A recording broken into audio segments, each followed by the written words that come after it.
A dozen different languages hang in this supply tent, instructing migrants on what to expect when they encounter Border Patrol. Pedro Rios is the director of the American Friends Service Committee and helps give humanitarian aid to migrants waiting to be processed by Border Patrol. For instance, Border Patrol will always tell them to remove their shoelaces.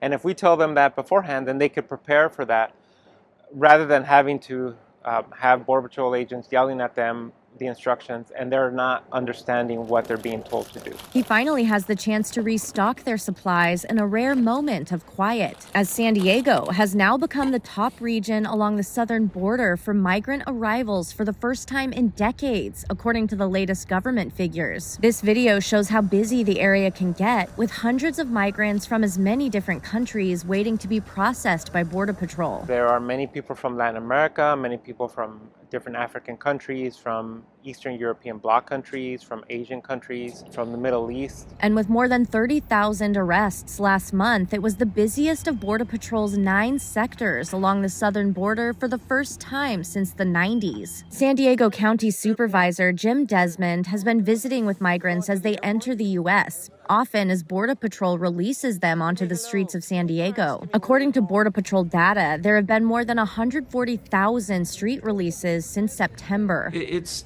mayhem here at the cost of safety for not only San Diego County, but for our country. He says the Biden administration recently gave millions of dollars to California programs that help migrants who have crossed the southern border. But the surge of people along San Diego County's borders requires bigger solutions than just funding. Well, it's not safe. It's just, I mean, that's what really government's number one job is to do, is to keep us safe.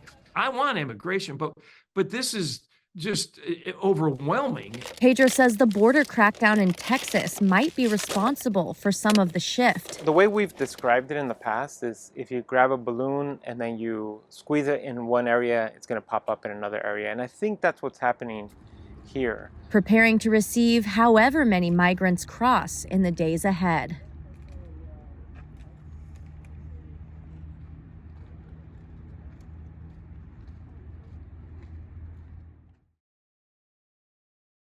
Thanks for watching our YouTube channel. Let Spectrum News be your resource for balanced, in-depth political coverage. And click the subscribe button here. You can also download our app and watch us on TV to learn more about the candidates, where they stand on the issues, and more. We'll see you then.